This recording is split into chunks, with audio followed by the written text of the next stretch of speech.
Now, you're going to switch cameras, right? Yeah, I am. Okay. We're live. Okay, great.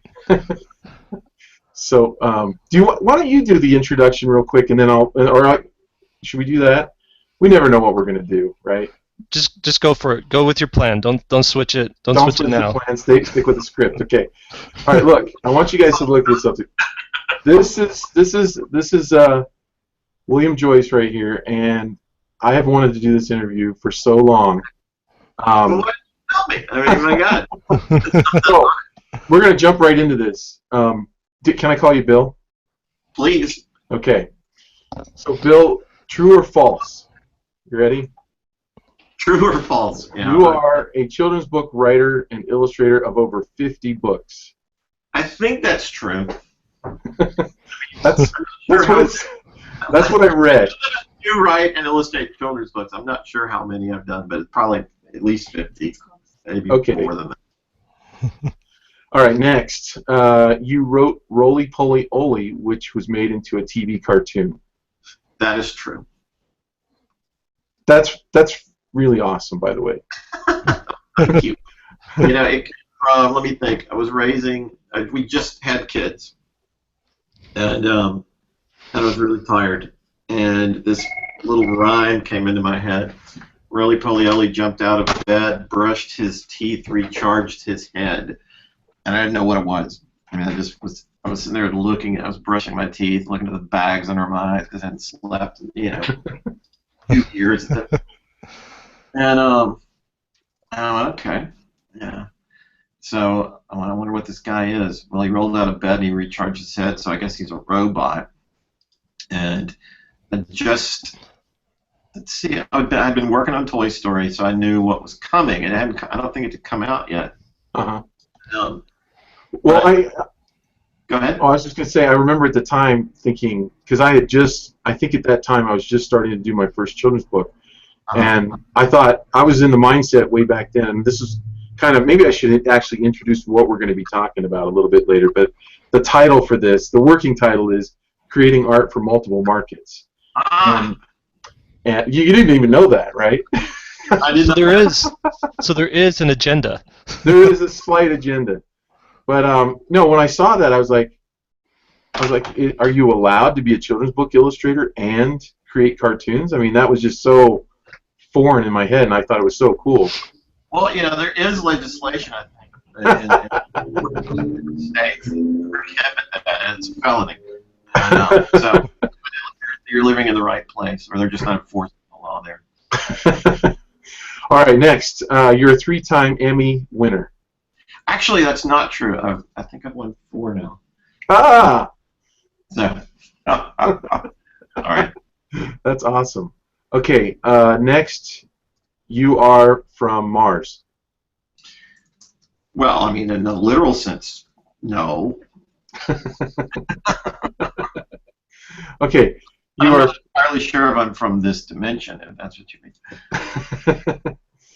You're crazy about Halloween and decorating your house like no other. Yes. And I think I have a picture. Came out one time, and we scared her to death. So. It was a really bad video of me being on the Martha Stewart show. Uh-oh. Oh, there you go. Oh my God. Is that your house there? That's our living room. Yeah. A lot of death in the living room. Yeah. That's awesome. That's totally awesome. And that's back when it was like that's actually the calmer end of it. It got nuttier and nuttier and nuttier. And here, I don't know what to do. I'm really bad at technology. What are we doing?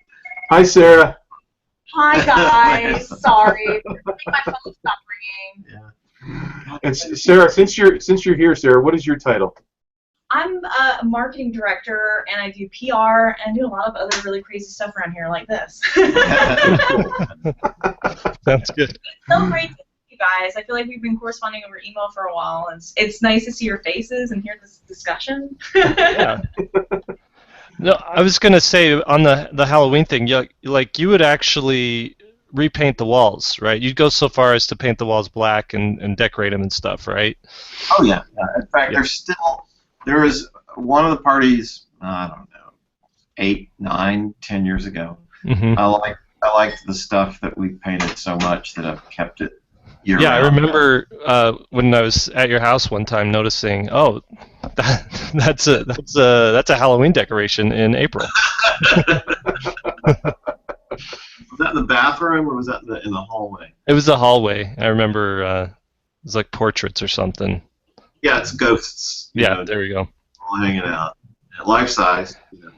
Yeah, And we there's only go s- we only go so far as to just put up. I'll do big window illustrations that then get cleared off November 1st. But I haven't talked Allison into painting the walls yet. well, there was a point where the kids said, can we have a normal house like other people? I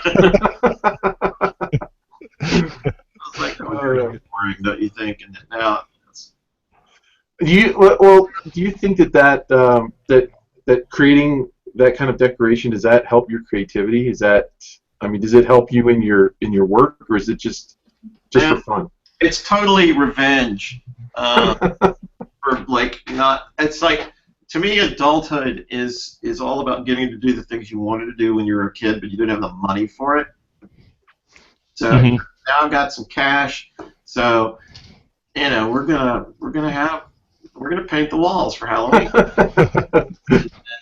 4th of July, we build a huge styrofoam. Sometimes a futuristic city. One time we did a giant pink robot out of styrofoam, and then we blow it to bits with as much fireworks as they will legally or illegally let me have around. And that's and we get all we put out the call, get all your old toys that you don't want to the kids in the neighborhood, and so they'll bring their Barbies and one time we had a group of little miniature nuns. I don't know where that came from, and we put them on the castle or the structure, whatever it is, along with some Godzillas and stuff, and then we just start blowing it all up, and it catches on fire, and it's awesome. And to me, that's okay, this is what I wanted to do when I was a kid, and now I have the money to do it. So this is all really about making having the fun that I wanted to when I was a kid, but adult sized. And that's part of it, though, right? I mean, because you're not saying, well, you have to grow up. You can still be a kid, and doesn't that lend towards creativity? Well, okay, that's the popular thing to say. You're just a kid. You never grow up. Well, I pay taxes, and that's something that the childhood brain. So you can't just be some stunted, emotionally, physically stunted being that's childish or childlike. I mean, you grow up, Right. and you learn how to deal with things like taxes and bosses and things like that, failure. Right. Yeah. All those good things. But I've always tried to remember the fun stuff, before you had to be responsible. And Yeah. I don't know. To me, it all links into stories a little bit, and to making movies and to making books. I mean, these things that I do like that, like the giant Halloween party, or the 4th of July, or having 38 Christmas trees at Christmas. It's about making the everyday more like opera, more like a movie, more like a story, and amplifying it to what it can be in your imagination. And so, it's just acting out those impulses and really experimenting on my own kids, just to see what will happen if we do all this fun stuff and they turn out. Right. That's great. Oh, go ahead. What's the next true or false? Okay, the next one is you were a character designer for Pixar's Toy Story and Bug's Life. Mm-hmm. True. I did concept stuff too as well. Did a little story. I think that would be I think most people could ride that off into the sunset all by itself, just right there. That's just a footnote. What's funny was it was I got this call one day. I'm sitting around, in Shreveport, and one of the things I always put on my book flaps is that I live in Shreveport, Louisiana, and it's been great because people can find me. I mean, I don't live in New York, I don't live in Los Angeles, and so literally John Lasseter had bought, some of my books. So his favorite one was Dinosaur Bob at that point. And he goes, I want this guy to work for us. And he looked on the flap of the book, and it said lives in Shreveport, Louisiana. You call the Shreveport Directory Assistants, and you go, Bill Joyce, and they're like, yeah, there's only one, and so I'm.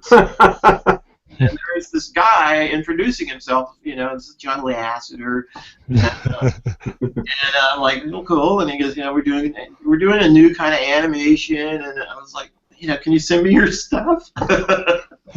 Wow. He sent me the VHS tapes that they had of Tin Toy and Wally, or not Wally, Knick Knack. Yeah. And the snow globe one. Well, that was Knick Knack. Right? Yeah. The one with the lamp. Oh, Luxor, right? Or Junior, yes. Yeah, Luxor Junior. I get these, and I go, oh my god, this is the coolest stuff. It's like this is what I've been waiting for. And I mean, this is around when animation was like, you'd sit around and you go, God, is there ever going to be an animated movie again that's awesome and not a musical? And this is like kind of not too long after like Dark Crystal, or not Dark Crystal, Black Cauldron, Mm-hmm. and The Great Mouse Detective. You're like, which I think is pretty great, but anyway, it's like, where's Pinocchio? Where's the great stuff? Right. And so when I saw this stuff, early Pixar stuff, I was just like, well, okay, this is awesome. This is happening. And so I said, yeah, John, I'd love to work with y'all. And so I went back and forth for a while, and we got to be good friends. And so John and I went to the premiere of Toy Story together, and his Toyota. It had 200,000. His Toyota Corolla had 200,000 miles on it, and Wow. that was maybe a week later, man. He had a new car. Yeah, I'm sure. Wow. I'm sure he did. That's awesome. Great. Yeah. Okay, next. You worked at Blue Sky on Ice Age also. Is that true or false? You worked at Blue Sky Oh yeah. Oh my on God. on Ice Age. I did not work on Ice Age. I was working on the next movie, Robots. We were. John introduced me to Chris Wedge, and he said, "This guy's awesome. You guys gotta hit it off," and we did. And so we were like, well, let's do a movie together. And so this was before they'd done they'd done. They were working on that Roach movie. What was it called? Joe's Apartment. Joe's Apartment. Yes. Oh yeah. And Fox was interested in them, and the guys at Fox, then it was Chris Melodondri, was like, you guys should work together. I'm like, sounds awesome. And so we had a good time, and so we started working on a version of one of my books called Santa Calls, and they said, if this can be the first Blue Sky movie if you guys can get the budget under $30 million, and we couldn't even get close. It was like $150 million. I'm like, okay, ixnay on that, and they started making Ice Age, but in the meantime, Chris and I sold Fox the idea to do Robots to them. So I was working on Robots while they were finishing up Ice Age, and then it was a real nip and tuck. It was like they didn't know if they were going to get to keep the studio open. It was like Fox was like, you guys make $23 million over the weekend, and you're going to be open on Monday. So, and they made $44 million over the weekend, so they were open on Monday. And so we got to do Robots, and then later on Epic. Wow. That's great. Well, it's easy to tell the story. The actuality, there's a lot of bloodletting in this. I mean, it's more like Game of Thrones than it is like Beaver. Right. Well, I remember when I went to Blue Sky after Real Effects and seeing the production art for Santa Calls on the wall and just thinking, oh, that would have been so great if they had done that. But Robots was beautiful. It was such a great film, and of course Epic was something that was always happening in the background while I was there. So it was great to see that one come. But but there was bloodletting. Thousands died. You know? Yes, exactly. Years were shaved off many lives. But yeah, Jake, when I first met you was at Real Effects, and you were working. I can't remember what the first thing. We were working on Guardians together, right? Yep. Yeah, that's right. Yeah, that was one of the first projects, and that was actually the reason I went to work at Real Effects. Was Brandon showed me what you guys were doing. I was like, count me in. Unfortunately, my schedule was a little. I had to move before that could happen. So. Well, it ended up the trajectory took its own Exactly path, which going to DreamWorks turned out to be great, and I had a good time making Rise of the Guardians there. It was really lovely. Yeah. We missed having you work on it. So. Yeah. I enjoyed watching it though. Jake is a badass, He can I know. I'm gonna be the Chris Farley character in the room. Like, you worked on robots. How was that? That was neat, huh? When you did that. Cool. You're frightening me. Well, that was my next question. I'm trying to, if you can't tell, I'm trying to get like all the amazing things that you've done out here. So, yeah, you worked with John Lasseter on Meet the Robinsons. I'm just going to go through here. And then finally you and Brandon Oldenburg and who was the third guy, Jake? Lambert. Limbert, Limbert. Limbert's here now, but the third partner is Lambton. So we got Limbert and Lambton. And, okay. Limbert and Lambton. And you guys started Moonbot. Yep. Mostly because I was tired of traveling, and Lambton had come up here from New Orleans after Katrina. He was making movies down there. And so all this film production moved from New Orleans to Shreveport. And so Lambton and I turned out to have a lot of mutual friends in real life and in the business. And he settled here and, kept making movies here. And he was like, we should start a company. And I'm like, if you raise the money, awesome. And and I said, well, the first guy we got to bring in is Brandon Oldenburg, and who, Brandon and I started working together at that point, I guess 10 years before. He was at Real Effects which he had founded. And that's how I met Jake. And the things that Real Effects weren't going the way he kind of wanted to, and I was like, dude, come on, let's just do the studio we've always wanted. Let's try to make something that worked the way we've always wanted to. Even when we were at Pixar, and Brandon was working with me there, it's just like we always had ideas about how to make things go faster or cheaper or make it more intuitive, and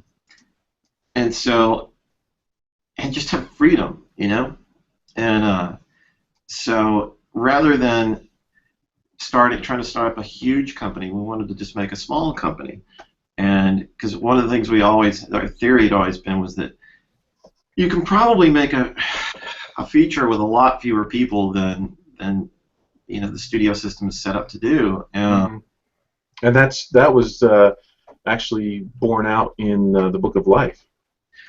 Yeah, but even then, that's like more people than we want. Yeah.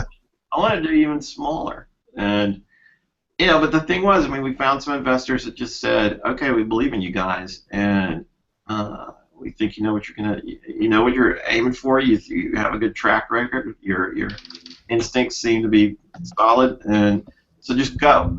And they never looked over our shoulders. And it was like, so we tasted this awesome, intoxicating freedom, and it's so far we haven't ended up looking like idiots. So it is what it is.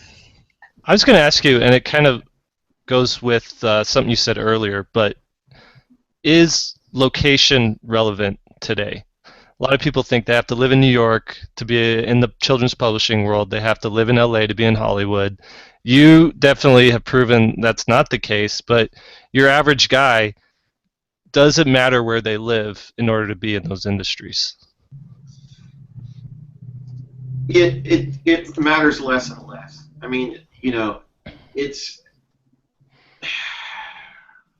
I was just really hard-headed, you know. And I mean, I went to New York the week I got out of college, Hmm. and went around to the publishing houses, and I got my first gig. And they were like, you know, are you going to move here? And I go, well, should I? And they're like, no, it's too expensive. You'll never, you know, you'll die. And so, you know, because you're not going to make any money in children's books. I was like, well, thanks. Kind of depressing. And so I stayed, and I mean, it's home. It was nice. I like it's pretty and it's nice, and you know, and I can always travel. Hmm. So things kept falling into my lap that I didn't expect. I mean, I wanted to make movies too, but you know, having books out, people could see them. You know, so. Then I would get a call from Joe Lasseter, or from Francis Coppola. I worked with him on a couple of things, and you know it. So you fly out and you hang out and you go back and forth, and so as the technology's changed so much, I mean, location matters somewhat, but sometimes I really genuinely think for us, for being this removed from the industry is a big plus, and Hmm. you know, because we don't get caught in that treadmill of ambition and paranoia Hmm. that can so often sort of take over. And if Uh, you get to live here, my God. I was you'd have an apartment in New York instead of the nice setup you have there in Shreveport. That's for sure. I have an acre of beautiful property and a very nice house and a great swimming pool and for what it would cost to have a closet and Right. No, that's good. That's refreshing. And I think too, like I've talked with a few people in LA, and half the people there want to leave. Like they're trying to leave Los Angeles. You know, they want everything in the world to not be there. And so, but then you get another half of the people that are trying to move there because they want to make it, and it's just one of these things. And I think you're right. I think you have to be visible. Your work has to be visible, but you don't have to be. You don't necessarily have to be in those locations. no, I mean, I think about it sometimes. Like, I wonder what my career would have been like if I'd stayed in either New York or LA. And I honestly think it would have destroyed me. I mean, it's it's not always. You have to be tough and ruthless, and Hmm.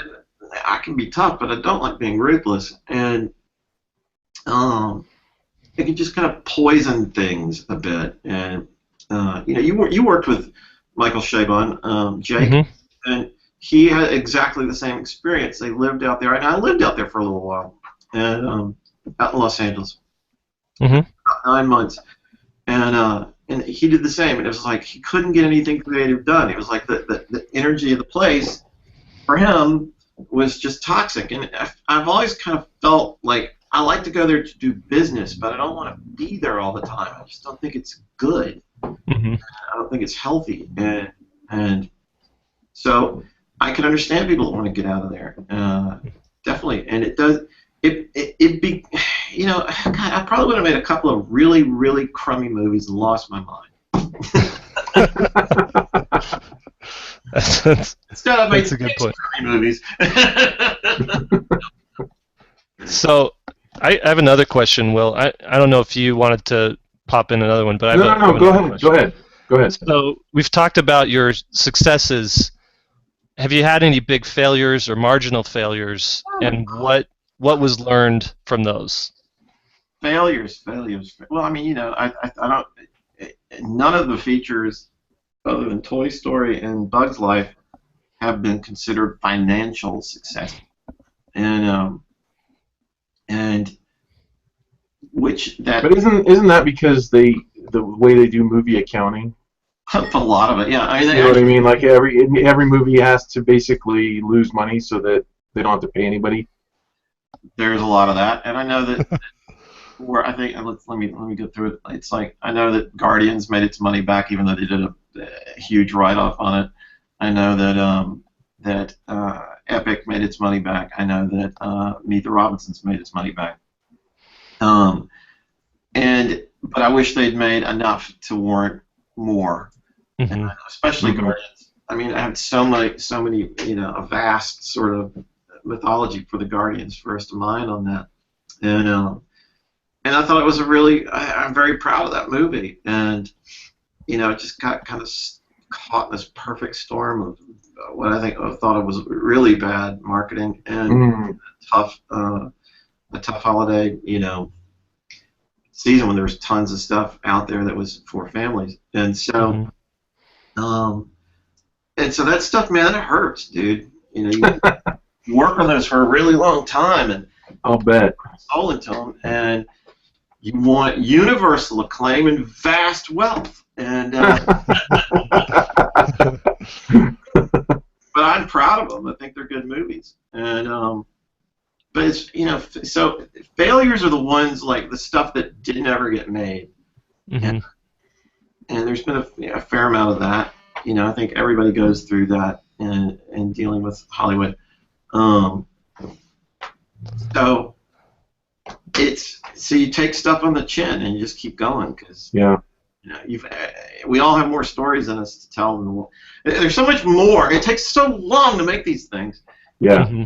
I'm so glad I have these other outlets because I've got so many more stories in me, and that's the thing I love about Moonbot. I mean, we're built to be able to tell stories in a lot of different ways, and a lot of different medium, and I think like the future. That might actually be a good segue into talking about I'm going to see if I can bring it up here. The ad that you did for, or the short that you did for Chipotle.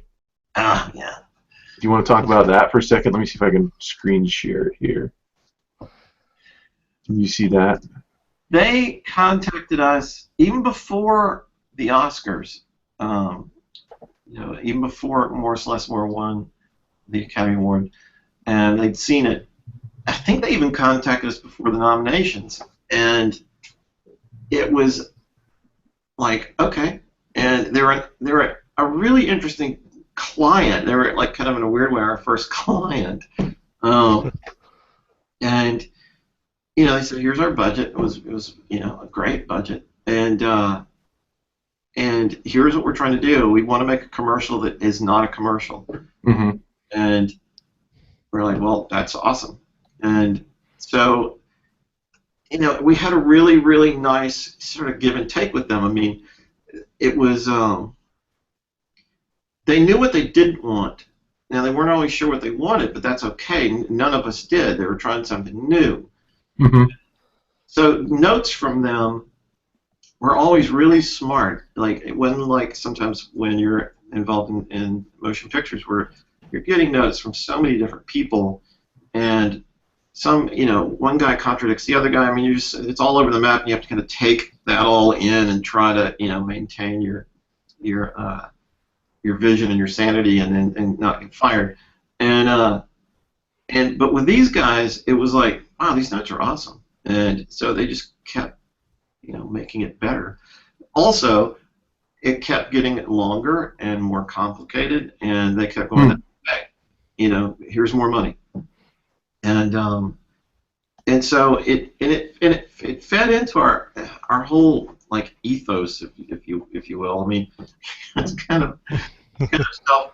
It's if not, what's the word I'm looking for? It's like delusional to think that you can start a company and only take the clients that you want. But that's what we were hoping to do. Wow. And that we would only do things that we were proud of or felt passionately about.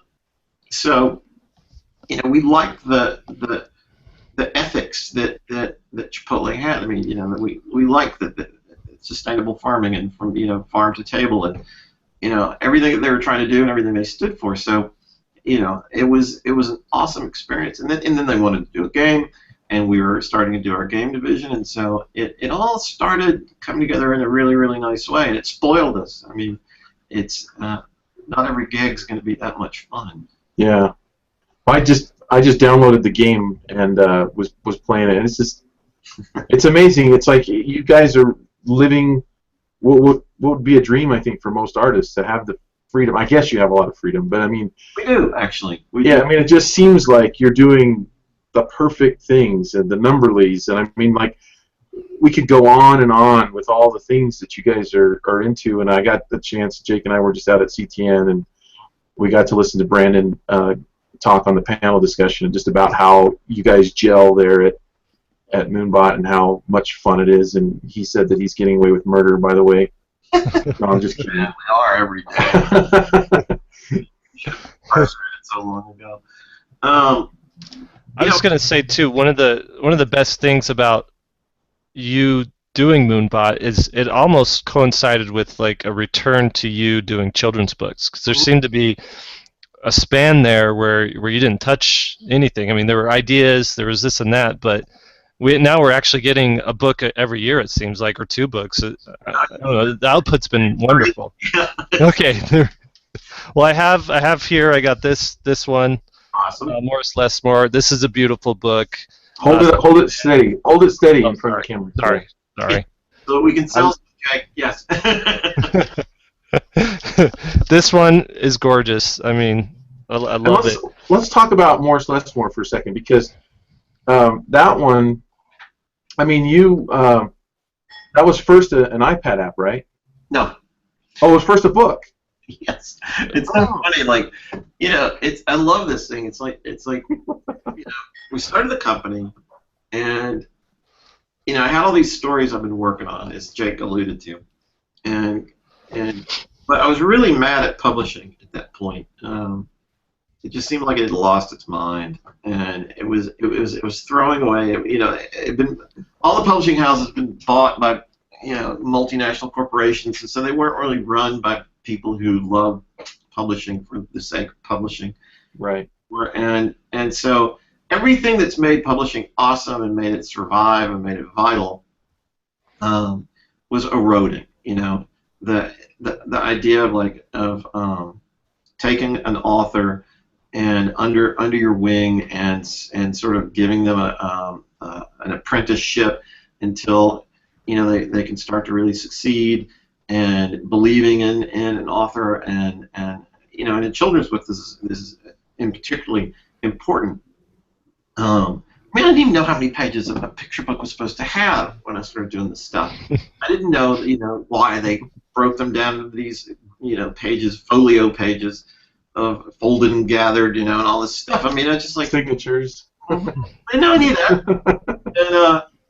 And so I had this wonderful group of people that, really tended me and took care of me and believed in me, and it was maybe my fifth book where things started kind of happening, and then it would be like a book would come out and you would be super happy to sell 10,000 copies that year, but then they would keep pushing it, and so it would keep building and building over time, and now it's like a book comes out that season, and where's the next one?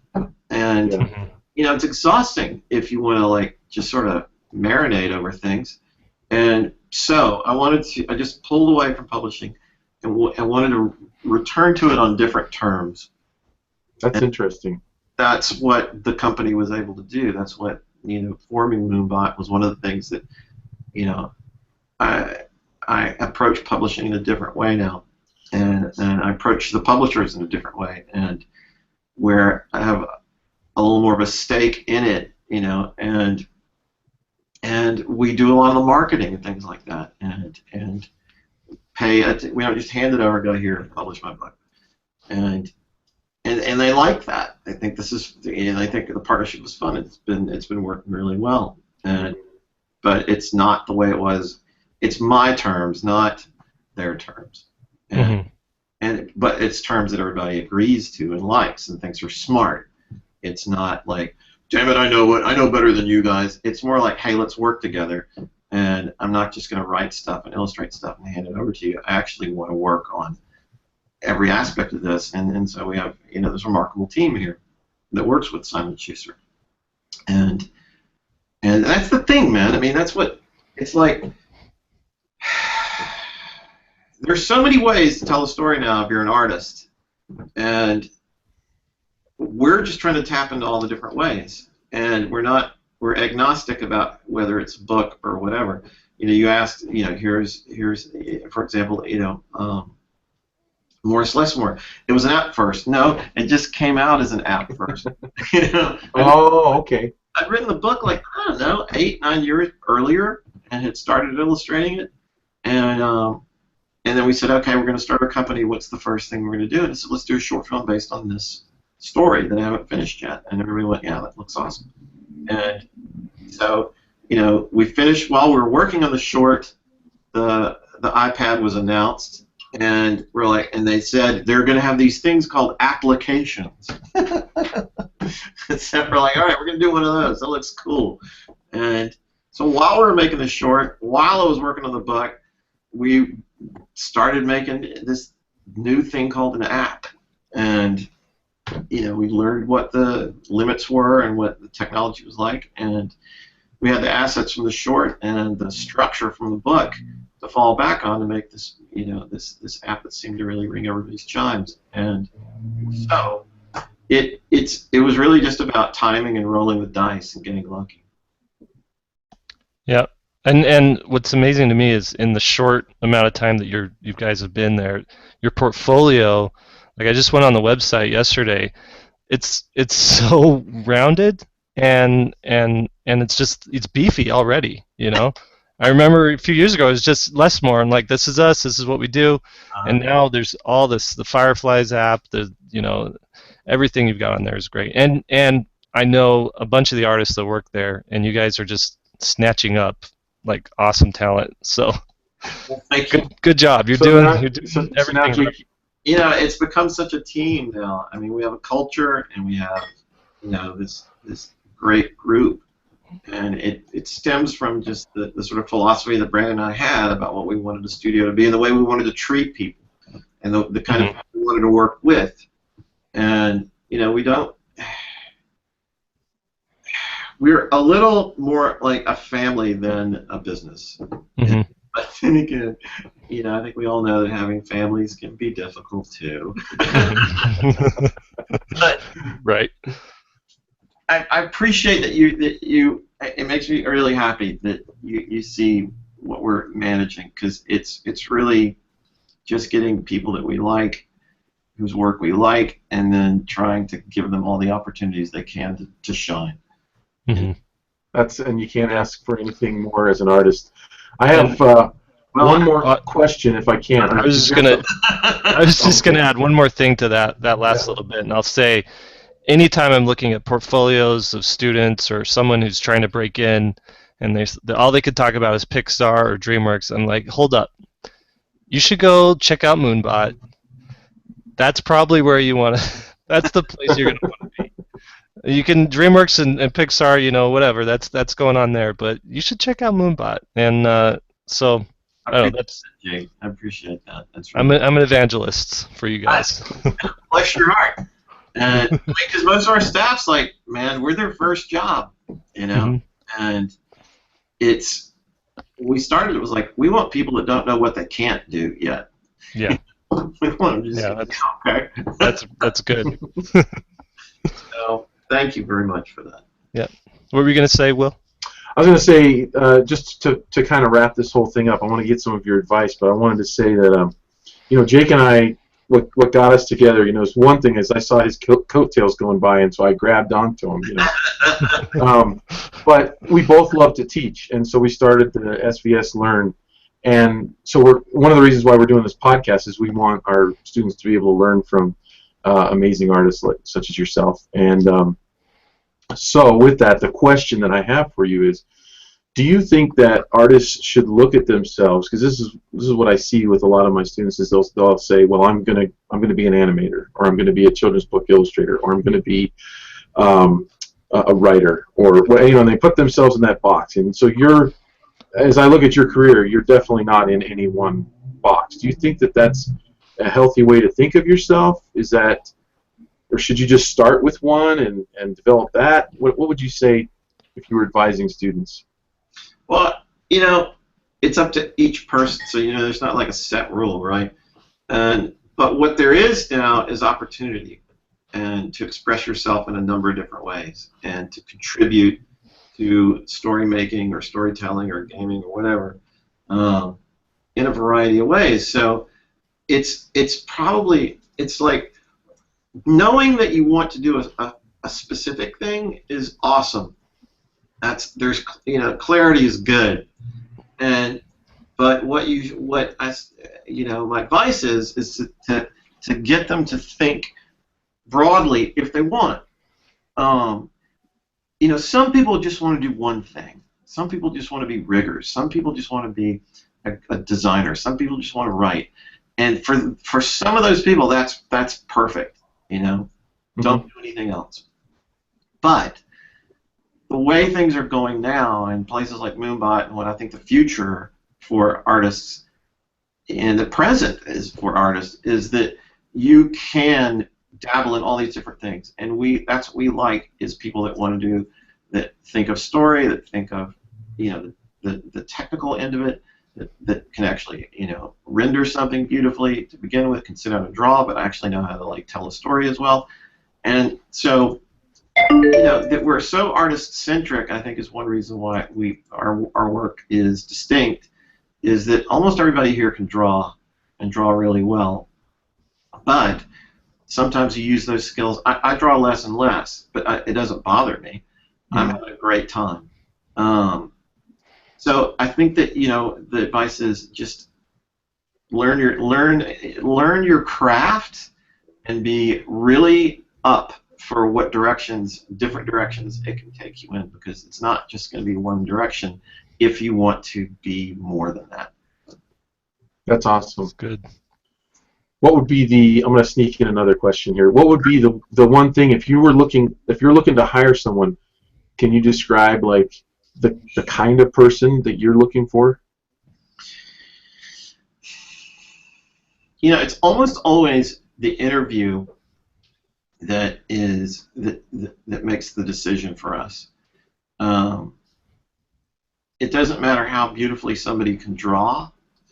If they seem up for challenge, and it all sounds so awesome, it's just gross and cliched, but in a sense, the first time I met Jake, it was like, this kid's up for anything.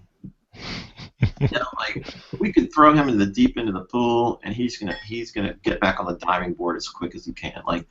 And so that's what we look for, is people that just feel like they're just ready to go, man. Here's Omaha Beach, I'm gonna go take it.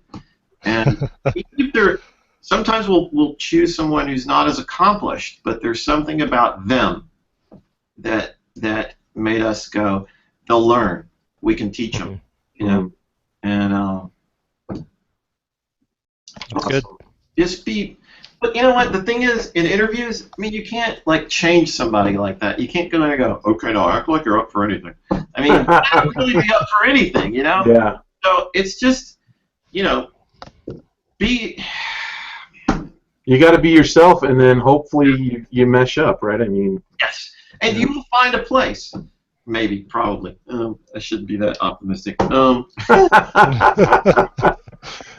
It's sometimes some of the people we've hired, we were looking at their stuff and we're going, no.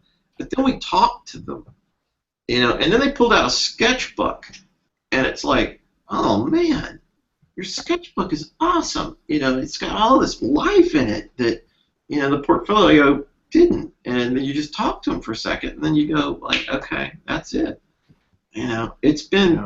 It's not the finished work in grades. My God, I don't even know if these people graduated. We tried to talk some of these guys out and don't finish school, come work for us now. God, we're going to pay you money. You don't have to spend money to go to a job. People actually think of it. If you're paying $40,000 a year to go to whatever school, we're going to pay you $40,000, so you're actually making 80. Yeah. That's great. We had a couple of counselors call up and go, don't do that anymore, please. Well, do you have anything that you want to pitch, that you want to tell people about, things that are coming up to be on the lookout for? Oh, yeah. you know, we're doing. Let me think. All right. Okay. That you can talk about. Maybe you can't talk about it. Can you talk about Billy's Booger? Yeah, okay, there's a bunch of stuff. So just crack it up. And I got, you know, my mouthpiece over here. Oh. Over here, Sarah. Say hi to the folks. We got a ton of stuff coming out. We've started a new line of apps called Moon Beeps that are for like little kids, but kind of for grown-ups too. And so our first one is called Firefly. I think you mentioned it, Jake. And the next one coming out is called Hide and Seek, and it's delightful. I'm really pleased with how it has come together. And little aliens hiding in, you know, suburbia, and That's awesome. hunt them down. And then when you find them, they dance and get really happy. And, Cool. and then my autobiography is coming out next year called Billy. Oh, wow. Booger. What was that What's it called? called? What is it called? Oh, they're good. Billy's Booger. And That's awesome. story of my first book that I wrote in the 4th grade, and it actually includes, it's like, you know, here I am in the 4th grade, and I'm this like problem student, right? And the librarian assigns, it gets this thing where a contest, what, you know, for kids to write a kid's book, right? And so I'm galvanized, you know, I'm like, oh, I've been making up stories and drawing, and so I can focus it on a thing that actually is homework instead of, you know, making my teachers crazy. And so this is what happened. I mean, I wrote this book called Billy's Booger. It's about a kid who gets hit in the head by a meteorite, and his boogers get superpowers. And I did it all in green crayon, and I didn't win. In fact, I got sent to the principal's office. But the librarian put it in the library because all the entries in the contest were put in the library, and Billy's Booger was checked out much more than any other book. So that's what, like, that began my career. And so this book is, you know, all about, it's 2 books really. It's, you know, leading up to that, and then it's the sort of the actual book I did in the 4th grade, you know, in green crayon on manila paper, you know. Oh, wow. It's in the center of the book, and the beginning of the book leads to that, until you're reading it, and it's even a different size. It kind of tucks in, and then the aftermath of having done that, and how I got in trouble, but then the book was checked out all the time, and then my, you know, career began in the 4th grade, and so that's coming out in August, I think, and Awesome. Let's see. You can talk about Numberless? And then Numberless, yeah, we got ton. I mean, Numberless is like, you know, it's like crazy. Like the book came out, and then the short film, and we're on the short list for the short film Oscar, and we've got about 3 apps for that now, and they're just apps. Combining apps with books is so fun and interesting. It almost feels like black magic. Some of the stuff that we're doing with, you know, augmented reality. You know, you point your iPad at the book, and it triggers stuff on your iPad that, you know, appears to be happening, you know, right? And Wow. the book springs about. It's like, give me a break. I mean, it just doesn't look like that could really happen, and it's we're doing it, and it's really fun and awesome. So we're doing that for a number of our books, and we just had one come out called A Bean, a Stalk, and a Boy Named Jack. And I've got that loaded up here too. Yeah, Jake and I were talking about that ahead of time, and the thing for me is I was so jealous looking at it because it is it's a common property, Jack and the Beanstalk, and the take is so fresh that it really is one of those things that you're like, why can't I think of creative things like this? It's amazing. It truly is amazing. I was 56 to think that up. Like that. Don't get Oh no, it's truly. I'm not making that up. It really is amazing. Yeah, it's good. It's one of the best. Oh, thanks, man. I really appreciate it. Really awesome stuff. So. And we got 2 more shorts coming out.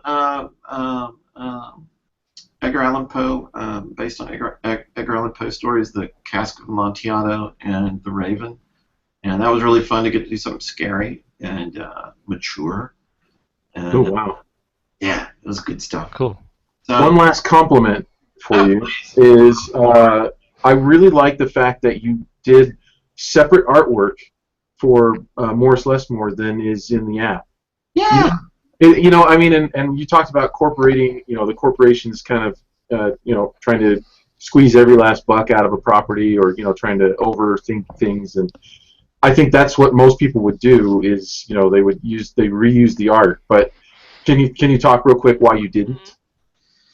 You know, it just felt crummy if we just done screen grabs. And, and I didn't want to to me, books are holy. And, publishing that's like, you don't want to do that in your own yard, And Well, you got format size differences and all that, and each one, I'd already planned it as a book anyway, so it was really there's so much of it that was book based, and so there's some compositions that are very, very close to the drawings that I started out with ages ago, but it just didn't we just had to do it, and that's why the same thing with Numberleys and with any of them. We're never going to just do screen grabs. It's our pride and craft is just too high, and at the end of the day, it makes a better book, it makes a better product, and better hopefully will sell, and so our self-respect is intact, and our business model is in question, but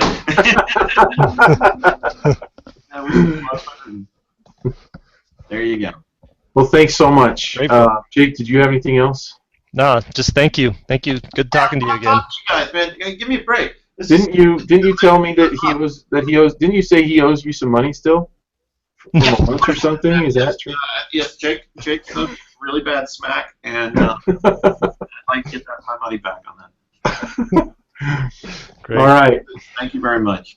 Thank you so much for being willing to do this. I know that you're busy. Talking about me, my favorite subject. Great. All right. Take care. Have a good one. Bye. All right. Bye.